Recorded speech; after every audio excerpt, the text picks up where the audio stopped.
All right, sports fans, how's everybody out there doing? William Martin coming at you one more time here on YouTube with another edition of the 300 Pounds of Sports Knowledge Podcast. Now, with the start of the 2022 NFL season right around the corner, who has what it takes to win the NFC East? And this is a very interesting division because for so long, the NFC East was the glamour division of the NFL. Has not been the case recently. And for so long, we haven't had a repeat champion. So let's see who has what it takes to win this division this year. Now, you look at the Philadelphia Eagles, and they've been very busy this offseason adding pieces to their roster as they're hopeful to make the playoffs for the fifth time in the last 6 years. Now, you have Jalen Hurts at quarterback, and Philadelphia has surrounded him with plenty of talent. You look at Miles Sanders at the running back position. You acquire wide receiver A.J. Brown from the Tennessee Titans to go along with the young stud Devonta Smith at wide receiver. Tight end Dallas Goddard, I think, could have a big time season, not only for the Eagles, but also in fantasy football as well. And you still have a veteran offensive line with the likes of Lane Johnson and Jason Kelsey up front. Now, the thing is going to be Jalen Hurts. He was 8-7 last year as the Eagles starting quarterback, threw 16 touchdowns to 9 picks, completed roughly 61% of his passes. But the key is going to be having Hurts take his game to the next level. Can he do it? That's going to be the big what if for this Philadelphia team. Defensively, you have to love what the Eagles have. You have that defensive veteran presence on that defensive line, of course, with Fletcher Cox, and he's been there for so long for this Eagles team. And on top of that, he's been an impact player for so long, and he's also a leader in the locker room. And I think he's once again going to have an impact, a big impact this season for this Eagles defense. Nakobe Dean, and I talked about him when the Eagles drafted him. I felt like he was a sleeper in this draft. He fell much further than he should have. This is a guy that had first round talent in the draft, but he was looked over due to his size. But you look at what Nakobe Dean can do as far as a middle linebacker, running side to side. He has great instincts, and I think it will not take him that long to fit in on this Philly defense. Hassan Reddick comes home, and I'm talking about Hassan Reddick, the former Temple star. Of course, he's from the area. He's from South Jersey, and I think, playing for his local team will have an impact for him because this guy definitely can rush the passer and there's talent around him, which means that opposing offenses cannot just cue in on him. And I think he can have a solid impact for this team. The Eagles picked up the former New York Giants cornerback, James Bradbury, along with another veteran in that secondary and Darius Slay. And this is a talented Eagles team from top to bottom. And I think they are going to be right in the mix to win this division. Week one at Detroit, so we get an opportunity to see what the Eagles look like. And of course, those two meetings with Dallas are going to be big. When Philly hosts the Cowboys on week 6, and then when they travel to take on Dallas in week number 16, that game could potentially decide who wins the NFC East. And speaking of those Cowboys, they're looking to do something that they have not done in 26 years, which is to repeat as NFC East champions. Now, Dak Prescott, the veteran quarterback, it's one of those things with Dak. You get the good Dak and you get the bad Dak. And sometimes, when Dak is on, he looks great. And when Dak is off, he can look opposite as he does when he's on. So, veteran running back Ezekiel Elliott. And Zeke, say what you want, he does not have the same explosiveness as a ball carrier as he first did when he entered the NFL. And that is going to me hinder what the Cowboys can do on offense. You look at the wide receivers, CD Lamb and Michael Gallup, they can get it done, but no more Amari Cooper at wide receiver. And that's going to be important. You got to like Dalton Schultz at tight end for Dallas because he's a guy that if you pay attention to Lamb and Gallup, Schultz is a guy that could hurt you as a receiver in this offense. Now, you still have some veteran presence on this offensive line for Dallas with Tyron Smith and Zach Martin. But defensively, for me, one of the biggest things will Micah Parsons be able to avoid the sophomore jinx? I mean, you saw him come out like gangbusters last year. As far as a defensive rookie for the Dallas Cowboys, made so much impact on that field and really opened things up for some of his other defensive teammates as well. Demarcus Lawrence, will he be able to once again regain the Pro Bowl form? That's going to be a big thing for this Dallas defense. Trayvon Diggs is boom or bust. I mean, you know that Trayvon Diggs can get the interceptions, but he also takes a lot of risk and it leads to him getting burned. So it's going to be interesting to see how that plays out for this Dallas defense as well. And for Cowboys head coach Mike McCarthy, is the pressure on him? I think it is. You look at Dallas last year, they went 12-6 once you include their playoff loss at home to the San Francisco 49ers.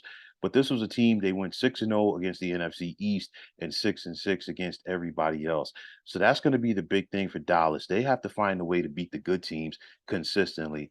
And if you're unable to beat the good teams consistently, they could once again be a one and done team should they make the postseason. But I still like Dallas's chances to make the playoffs. The New York Football Giants, and they find themselves in the midst of one of their worst stretches in franchise history, as over the last 5 years, Big Blue has only been able to win 22 games. But there is some hope that things will get turned around for this organization. Joe Shane is the new Giants general manager, and he came from the Buffalo Bills, and he brought Brian Dayball with him. And Dayball is the new head coach of the Giants, and they have been working to turn things around, and they have to change the culture for this team. And that's the biggest thing. We've talked about this with the last several coaches that the Giants have had.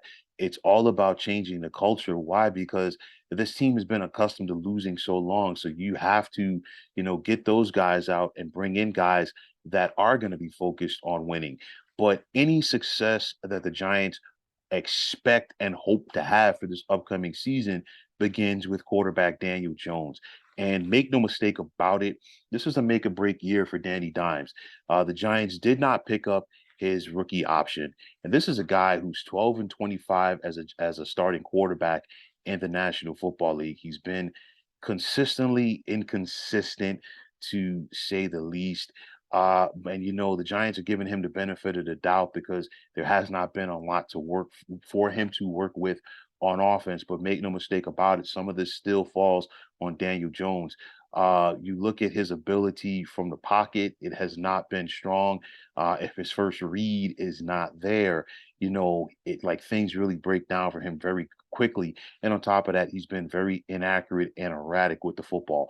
So you look at it, the Giants have been working on their offensive line. You still have some young studs up front, or at least the Giants are hopeful that these guys could be young studs. They used the first round pick on Evan Neal out of Alabama this year to anchor that offensive line along with Andrew Thomas. And then the veteran Saquon Barkley, can he stay healthy? That's also a question mark for the Giants. Now, last year, excuse me, New York was 31st in the NFL in total offense, and they were 31st in passing as well. There's talent in at the wide receiver position. Kenny Galladay, what are they going to get out of him? Kadarius Toney, the youngster out of Florida. They just drafted Wandale Robinson out of Kentucky, and you have the veteran Sterling Shepard. So it's going to be interesting to see if things are able to come together for the Giants at some point this season, and if they're able to get some consistency on offense. That's going to be a big. Giants had a solid defense last year, but they got worn down because their offense not only could not score points, but they couldn't stay on the field. It seemed like every time you watch the Giants play, it was a 3 and out on offense. So you have a new defensive coordinator in Wink Martindale. He loves the blitz. He loves to bring pressure. And you have a young rookie that the Giants are very excited about in Kayvon Thibodeau out of Oregon as far as an edge rusher. You do have some veterans up front with Dexter Lawrence and Leonard Williams. And strong safety Xavier McKinney in that back four. He's going to really have to anchor things, but the Giants are very weak at the cornerback position. Adoree Jackson enters the season as their number one, and Adoree Jackson to me is like better as a nickel corner. So the fact that he's their number one cornerback, that tells you that the Giants are going to have some issues in the passing game. But for me, I think the biggest thing for the Giants, they need to try to find a way to win some games early to build some confidence. New York has not won their first game of the regular season since 2016. And, typically when the Giants lose one or two games early, it's been a downward spiral. Just look back to last season. So I'm really not expecting that much from the Giants this year. However, I think they are turning in the right direction, but they still have so many holes to fill on this team that 1 year is not going to get the turnaround done. And finally, you have the Washington Commanders, and they're looking to win the NFC East for the second time in the last 3 years. And of course, this is year number three for Ron Rivera as Washington's head coach. Now, Carson Wentz is back in the NFC East. Things did not work out for him with the Indianapolis Colts, but Washington was willing to take a flyer on him. The Commanders did acquire him from the Indianapolis Colts, and they're looking to revitalize the once promising career of the former first round pick. Now you have running back Antonio Gibson and you have wide receiver Terry McLaurin to work with on offense. And then defensively, you look at what Washington has up front with Chase Young and Jonathan Allen. But you ask yourself, what are Washington's chances in the NFC this year? Washington, I think they're in that category with the Giants. They want to get off to a quick start. They host Jacksonville in week number 1, and they're at Detroit in week number 2. Great opportunity for the Commanders to get some solid footing under them. But then right after that, they host Philly in week number 3, and they're at Dallas. So we're going to find out what the Commanders are made of real quick. But at the end of the day, I think this division comes down to Dallas and Philadelphia. And I have my reservations about Jalen Hurts at quarterback, but the talent around him is immense. And I think Philly is the most talented team in this division. I think they're the best coach team in this division. And because of that, I'm going to take the Eagles to win the NFC East here in 2022. But with that said, that's not to say that the Cowboys will not be a playoff team. I think Dallas is a talented team. I still think they have what it takes to make the playoffs, and I think they will be there as a wild card. But I'm going to give the slight edge to Philly here this year. So, folks, that is going to wrap it up. And as always, I want to take this time out to thank you for tuning into the 300 Pounds of Sports Knowledge podcast here on YouTube. I want to take the time out to thank all of you fine folks out there for tuning in. And if you have not already, please feel free to subscribe to this channel. Now, if you're on Twitter, please feel free to follow me at 300 Pounds of Sports. And like I always say, if you follow me, it'll be my pleasure to follow you right back. There's also the sports discussion group on Facebook at the Sports Depot 365. You can check it out. Drop a line and be a part of one of the better sports debating sites going on social media. So once again, fine folks, my name is William Martin. I'm signing off, saying take care and have yourselves a wonderful day.